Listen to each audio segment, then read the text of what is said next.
ससुराल कहानी।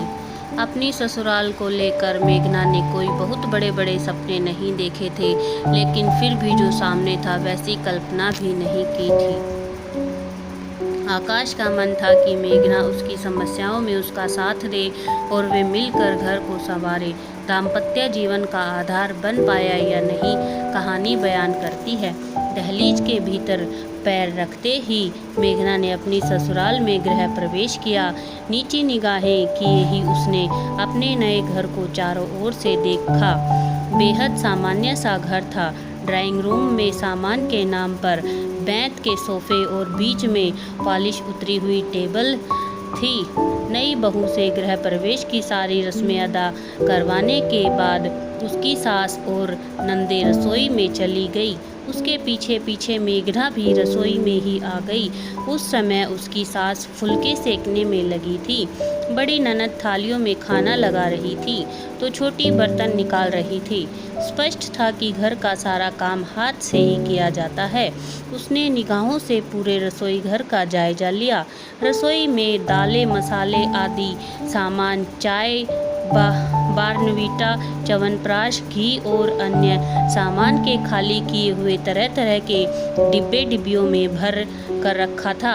गैस से सटी हुई दीवार के सामने बनी अलमारी में एल्युमिनियम की पुरानी कढ़ाई व कुकर, बर्तन आदि रखे थे, जिनके नज़ारे उनके मन में थी काले धब्बे छोड़ते जा रहे थे। खाने के बाद ननद ने उसे उसके कमरे में जाकर आराम करने को कहा तो अकेले में आकाश के साथ समय बिताने के ख्याल से उसे थोड़ा सुकून मिला।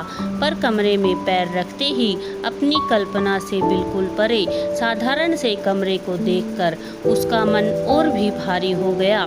उसने इतने साधारण घर परिवार की कल्पना भी नहीं की थी।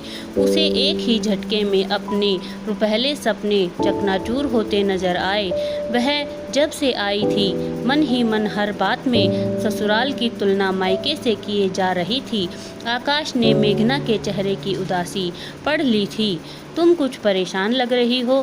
मेघना ने कोई जवाब नहीं दिया, बस उसकी आंखें भर आई। कहना चाहती थी, तुम तो मुझे कहते थे रानी बनाकर रखूंगा, ये है तुम्हारा राजमहल, लेकिन कुछ कहा नहीं।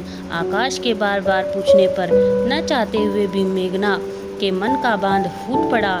मेघना की बातें सुनकर आकाश के चेहरे पर पल भर को उदासी छा गई, पर अगले ही पल वह खुद को संयत करते हुए बोला, तुम्हें तो पता है ना, मेरी 3 बहनें हैं। इसके अलावा पापा की भी 4 बहनें हैं। पापा की छोटी सी नौकरी, उनकी जो भी जमा पूंजी थी उसमें तीनों बेटियों की शादी निपटाई। तब तक तो बहनों के बच्चों की शादी में मायरे भरने, बेटियों के बच्चों के जन्म पर छूछक भरने का समय आ गया। इन सब के लिए उन्होंने कई बार कर्ज भी लेना पड़ा। जब से मेरी नौकरी लगी है, इन सब जिम्मेदारियों में पापा का हाथ बटाना मेरा भी फर्ज बनता है। शादी से पहले मैं मकान के रिनोवेशन का सोच ही रहा था, पर मेरी सेविंग शादी में लगानी पड़ी। तुम मेरे जीवन का संबल हो, तुम मेरा साथ हो तो मैं जिंदगी की हर जंग लड़ जाऊंगा। तुम्हें मुझ पर विश्वास है ना मेघना? मेघना ने जवाब में धीरे से अपना सिर हिला दिया। मेघना का मूड बदलने के लिए आकाश उसे अपने बचपन और कॉलेज के दिनों के फोटो दिखाने लगा। थोड़ी देर बात करने के बाद उसे लगा कि मेघना शायद सोना चाहती है। थकी हुई मेघना को तुरंत नींद लग गई। जब उसकी नींद खुली तो आकाश कमरे में नहीं था। उसे खुद पर बहुत गुस्सा आया कि उसने आकाश का दिल दुखाया है। वह तो कितनी खुशनसीब है जो उसे आकाश जैसा जिंदा दिल और प्यार करने वाला जीवन साथी मिला है। 100% तो कुछ नहीं होता, वह खुद भी नहीं है। जरूरी नहीं कि शादी के बाद सब कुछ मन मुताबिक मिले। आकाश एक प्रोफेशनल है, बहुराष्ट्रीय कंपनी में बड़े पद पर है। उसके घर परिवार में उसकी प्रतिष्ठा है। तुलना करे तो वह आकाश से कम पढ़ी लिखी है। वह नीचे आई तो ननद की छोटी बेटी उसकी गोद में आकर बैठ गई और पूछने लगी, मामी जी, खाना बनाने की लछम में आप क्या बनाने वाली हो? भाई जमकर बारिश हो रही है, हम तो तुम्हारी मामी के हाथ के बने पकोड़े और हलवा खाएंगे। उसके जवाब देने से पहले ही जीजा जी बोल पड़े। सबकी नज़रें मेघना पर टिकी हुई थी। वह एक पल को तो असमंजस में पड़ गई, फिर उठकर ऊपर चली गई। आकाश के साथ साथ वहाँ बैठे सभी लोग प्रश्नवाचक निगाहों से उसे जाते हुए देखने लगे। उसके यूं उठकर जाने से आकाश के चेहरे का भी रंग उड़ गया। वह सोचने लगा, आ गई शामत। एक तो उसका पहले से ही मूड खराब था, अब सबके बीच में उसे एकाएक उठकर उसे मनाने भी नहीं जा सकता। कुछ मिनटों बाद मेघना नीचे आई तो हल्की प्रिंटेड साड़ी पहने हुए थी।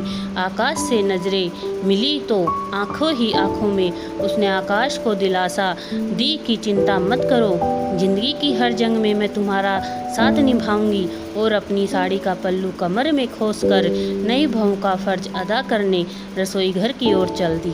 उसकी मीठी मुस्कान से आकाश के उदास चेहरे पर इंद्रधनुष के रंग बिखर गए। तो दोस्तों, आपको कहानी कैसी लगी? यदि आपको कहानी पसंद आई हो तो चैनल को सब्सक्राइब करें, वीडियो को लाइक और शेयर करें। धन्यवाद।